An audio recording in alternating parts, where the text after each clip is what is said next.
चलिए हम एक प्रार्थना करते हैं, फिर हम वचन की तरफ चलेंगे। परमेश्वर पिता, हम आपका धन्यवाद करते हैं। आप महान हैं प्रभु, आप एक अच्छे पिता हैं और आपका वचन कहता है कि हर एक अच्छा दान और वरदान ज्योतियों के पिता से आता है। प्रभु, हम धन्यवाद करते हैं आपके लिखित वचन के लिए और हम धन्यवाद करते हैं आपकी उस महान पवित्र आत्मा के लिए जो सत्य का आत्मा है और हमें सारे सत्य में लिए चलता है। प्रभु, आज होने दे कि तेरे वचन का प्रकाशन तेरे लोगों के ऊपर प्रकट हो। प्रभु, होने दे कि आज वो उन बातों को देखें जो उन्होंने आज तक नहीं देखी और उस प्रकाशन को अपना बना लें। प्रभु, मैं धन्यवाद करता हूं उस अभिषेक के लिए जो इस जगह में है, जो मेरे ऊपर है, जिसके द्वारा प्रभु आज का वचन जब बोला जाता है तो प्रभु वो सटीकता से लोगों के हृदय तक उतरे और 100 गुना फल लेकर आए। प्रभु यीशु के नाम में आमीन। आप जानते हैं आपकी जो रियलिटी है, आपकी जो वास्तविकता है, वो आज तक आई है आपके 5 सेंसेस से, यानी आपकी 5 ज्ञानेंद्रियों से। जो कुछ भी आपकी रियलिटी है, आपकी वास्तविकता है, जो कुछ भी आप रियलिटी सोचते हैं, जैसा चाहे आप दुनिया को देखते हैं, अपने आप को देखते हैं, जो कुछ भी वो रियलिटी है, वास्तविकता है आपकी, वो आई आपके ज्ञानेंद्रियों से। जो आप देख सकते थे, जो आप सुन सकते थे, जो आप महसूस कर सकते थे, जो आप टेस्ट कर सकते थे, इसकी वजह से हमारी रियलिटी आई है। और क्योंकि हम लोगों ने शरीर में जन्म लिया तो शरीर की ज्ञानेंद्रियों से हमने क्या है, एक शारीरिक वास्तविकता को जाना।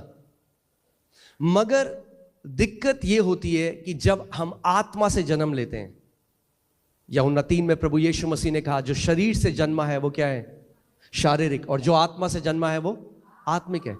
मगर जब हम आत्मा से जन्म ले लेते हैं उसके बाद भी हमारी रियलिटी शारीरिक ही रहती है। हम आत्मा से जन्म तो ले लेते हैं, हम कलीसिया आते हैं, पवित्र आत्मा का वरदान पाते हैं, अन्य भाषा में प्रार्थना करते हैं, मगर फिर भी हमारी जो वास्तविकता है वो प्रमुख तरीके से वही है जो हमारा शरीर, जो हमारी आंखें हमें बताती हैं, जो हमारा शरीर हमें बताता है। और आप जानते हैं परमेश्वर का वचन कहता है कि जो कार्नल है, यानी हिंदी बाइबल में लिखा है शारीरिक है, यानी जो अपनी ज्ञानेंद्रियों के चलाए चलता है वो कभी भी परमेश्वर को प्रसन्न नहीं कर सकता। हम रोमियो की पुस्तक में इसको देखते हैं, रोमियो 8:8 में देखिए क्या लिखा है, और जो शारीरिक दशा में है वह परमेश्वर को प्रसन्न नहीं कर सकता। यहां पे जो शब्द शारीरिक है और ऊपर जब आप देखेंगे इंग्लिश बाइबल में कार्नल लिखा है। कार्नल मतलब जो सेंसेस से चलता है, जो अपने ज्ञानेंद्रियों के चलाए चलता है। यानी अगर आप अपनी ज्ञानेंद्रियों के चलाए चलते हैं तो आप परमेश्वर को प्रसन्न नहीं कर सकते।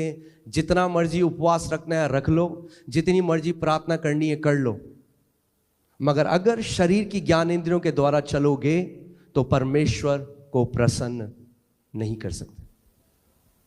कितने लोगों को मेरी बात समझ आ रही है? तो हम जीते कैसे हैं? आप कैसे जी रहे हैं? हम लोग जी कैसे रहे हैं? हम लोग ज्ञानेंद्रियों के द्वारा जी रहे हैं। आप कार चला के आए, कैसे चला के आए? आंखों से आपने देखा आगे गाड़ी है, ब्रेक मारा। जो जी रहे हैं हम, खाना बना उसमें नमक तेज है, कैसे पता आपको? आपने देखा किचन में नमक तेज डाला किसी ने? नहीं, आपकी जीभ ने आपको बताया। आपके घर के ऊपर से एक प्लेन गया, उसकी आवाज आई, आपने देखा प्लेन गया? नहीं, आवाज ने आपको बता दिया एक प्लेन गया। जो हमारी रियलिटी है वो हमारी 5 ज्ञानेंद्रियों से आ रही है।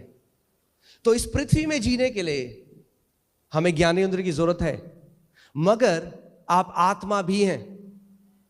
उस आत्मिक जगह में आप ज्ञानेंद्रियों के द्वारा नहीं चल सकते। अगर आप ज्ञानेंद्रियों के द्वारा परमेश्वर के राज्य को समझने की कोशिश करोगे, आप कभी नहीं समझ सकते। उसके लिए परमेश्वर ने आपको एक छठी ज्ञानेंद्रियां दी हैं जिसको सिक्स सेंस बोलते हैं, और वो है विश्वास। Faith is the six sense. विश्वास वो छठवीं इंद्री है जिसके द्वारा आप अनदेखी चीजों को देख सकते हैं, अनसुनी चीजों को सुन सकते हैं, जो यहां पर है ही नहीं उनको छू सकते हैं। बाइबल क्या कहती है? इब्रानी 11, विश्वास अनदेखी वस्तुओं का निश्चय है। विश्वास क्या है? विश्वास एक सिक्स्थ सेंस है, वो आत्मा का सेंस है, आपका आत्मा की ज्ञानेंद्रिय है। क्योंकि विश्वास कैसे आता है? याद है आपको? परमेश्वर ने हमें क्या दिया है? विश्वास का आत्मा। विश्वास शारीरिक नहीं है, विश्वास आत्मिक है, आत्मा से आता है।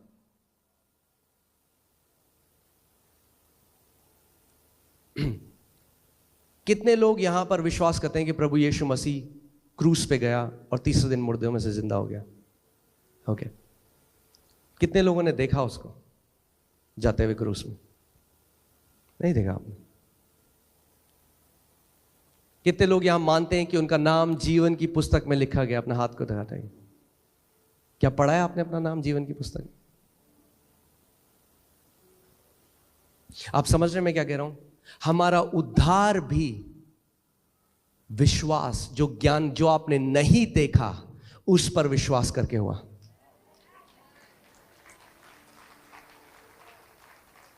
और कई मसीह लोग क्या गलती करते हैं? उद्धार तो पा लेते हैं ऐसे, मगर फिर जब प्रभु में आते हैं तो फिर से शारीरिक चाल चलने लग जाते हैं, शारीरिक ज्ञानेंद्रियों के द्वारा चलने लग जाते हैं। देखिए यूहन्ना 20:24 से 25 हम पढ़ते हैं। थोमा एक ऐसा चेला था परमेश्वर का, और मैं चाहता हूं आप इस बात को समझें। इसमें लिखा है, परंतु 12 में से एक अर्थात थोमा, जो दिदुमुस कहलाता है, जब यीशु आया तो उसके साथ न था। जब अन्य चेले उससे कहने लगे, हमने प्रभु को देखा है, तब उसने उनसे कहा, जब तक मैं उसके हाथों में कीलों के छेद को न देख लूं और कीलों के छेद में अपनी उंगली को न डाल लूं और उसके पंजर में अपना हाथ न डाल लूं, तब तक मैं विश्वास नहीं करूंगा। यह है पिक्चर अनबिलीफ की। अब मैं आज आपको डेफिनेशन देता हूं अनबिलीफ की, आप समझे। अनबिलीफ कुछ भी नहीं है। अनबिलीफ वो है जब आप उसे अपने पांचों इंद्रियों से देखना चाहते हैं। पहले थोमा ने कहा, मैं नहीं मानूंगा ऐसे, पहले जब तक मैं देखूंगा नहीं। सुना है आपने लोगों को ऐसे कहते हुए? जब तक देखूंगा नहीं तब तक मानूंगा नहीं, दिखा दो तो मान जाऊंगा। प्रभु कहता है ऐसा विश्वास काम नहीं करता। वो कहता है मान जा तो दिखा दूंगा।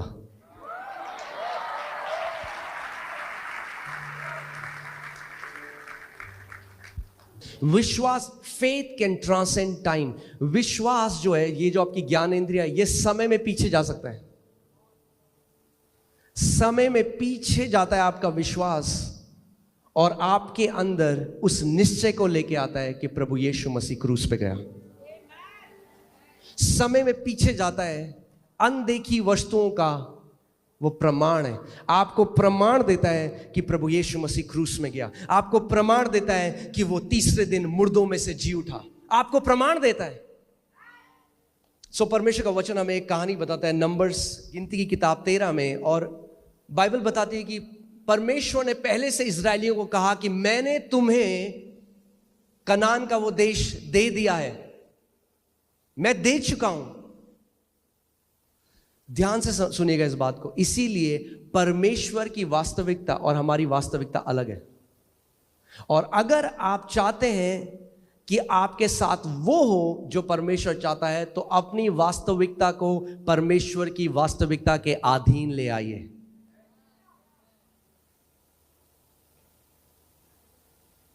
परमेश्वर का वचन कहता है कि उन्होंने बोला कि परमेश्वर ने उनको वो दे दिया, कनान का देश उनको दे दिया। और फिर मूसा ने जो है 12 जासूस वहां पे भेजे, 12 स्पाइस भेजे, 12 जासूस भेजे जो एक रिपोर्ट लेकर आए, है ना। डॉक्टर की रिपोर्ट मिलती है, बच्चों को स्कूल की रिपोर्ट मिलती है। ये जो 12 जासूस थे ये उस कनान के देश में गए कि एक रिपोर्ट लेकर आए और इजराइल के लोगों को और मूसा को रिपोर्ट दें।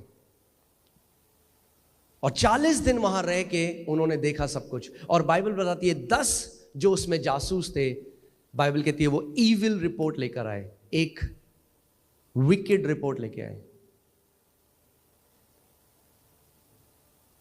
और परमेश्वर उनसे नाखुश हुआ। अब जो रिपोर्ट वो लेकर आए उसमें कोई गाली गलौच नहीं था, उसमें कोई गंदी बात नहीं थी। फिर परमेश्वर उसको ईविल रिपोर्ट क्यों कह रहा है, या हिंदी में क्या बोलेंगे इसको, दुष्ट, एक दुष्ट रिपोर्ट लेके आए। तो नकारात्मक नहीं, वो दुष्ट है। परमेश्वर की नजर में वो दुष्ट रिपोर्ट थी, वो ईविल रिपोर्ट थी।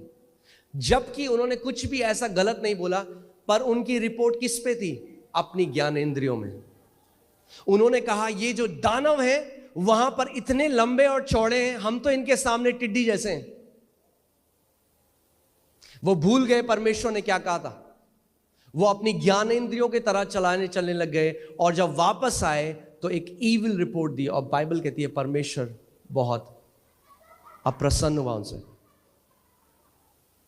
वो गए और जब उन्होंने ईविल रिपोर्ट दी, पूरे इजराइलियों ने उनकी रिपोर्ट पे विश्वास किया। अब ध्यान से सुनिएगा,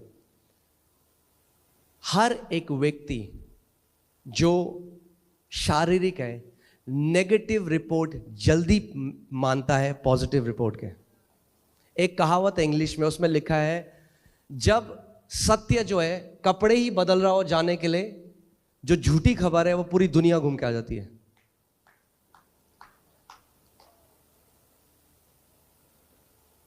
आप किसी को परमेश्वर का सत्य बताएंगे नहीं मानेगा।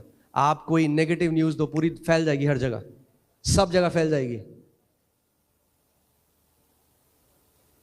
क्योंकि हम किस पे मानते हैं, अपनी ज्ञानेंद्रियों की रिपोर्ट पे। मगर परमेश्वर कह रहा है, इसीलिए यशायाह की पुस्तक में उसने कहा किसने, who has believed our report. अरे हमारी रिपोर्ट कौन मानता है?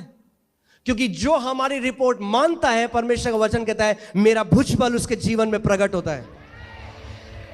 यानी अगर आप चाहते हो कि परमेश्वर का भुजबल, उसकी सामर्थ आपके जीवन में प्रकट हो, आपको जो परमेश्वर का वचन कहता है वो मानना पड़ेगा अपनी ज्ञानेंद्रियों से ऊपर। या तो आप अपने सेंसेस से चल रहे हैं, या आप परमेश्वर के वचन में जो उसने लिखा है उससे चल रहे हैं। और वहीं पे 2 और जासूस थे। जब वो आए तो बाइबल बताती है उन्होंने एक अच्छी रिपोर्ट दी। और उनकी रिपोर्ट क्या थी? उन्होंने कहा अरे ये क्या है ये दानव, हम यूं जाकर अभी उस जगह को ले लेंगे, क्योंकि परमेश्वर ने हमें पहले से वो दे दिया है। परमेश्वर दे चुका है, परमेश्वर दे चुका है। परमेश्वर को देने की जरूरत नहीं है, हमें लेने की जरूरत है। परमेश्वर अपनी वास्तविकता में आपको चंगा कर चुका है। अगर अब आप प्रार्थना करें प्रभु मुझे चंगा कब करेगा, तो आप ज्ञानेंद्रियों की तरह चलाए चल रहे हैं। और वैसा अविश्वास परमेश्वर को प्रसन्न नहीं करता।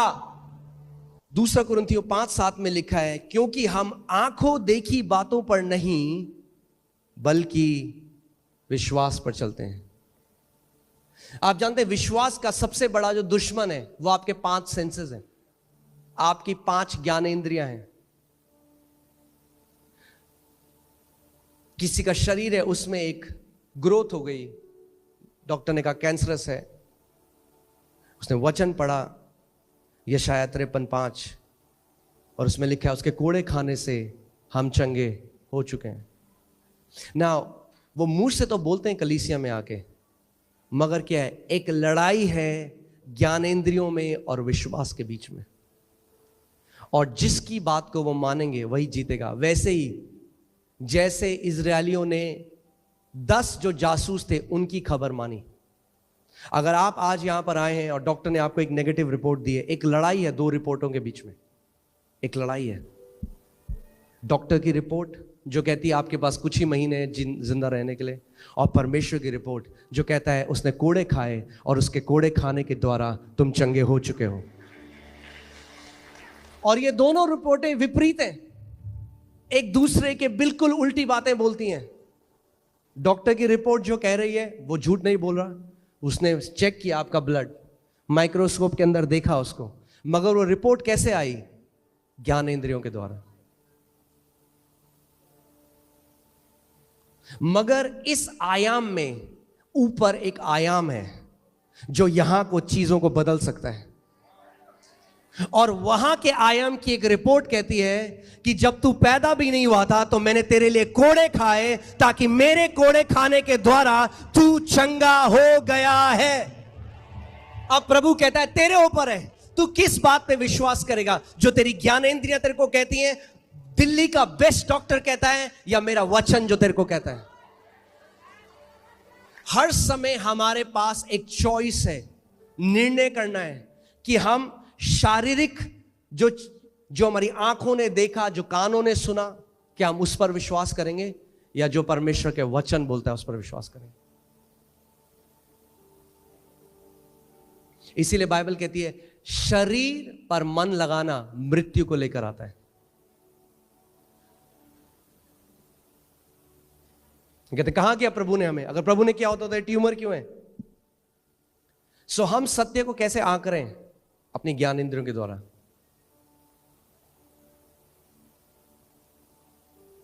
हम कह रहे हैं जब वो ट्यूमर चला जाएगा तब मैं मानूंगा मैं चंगा हो गया।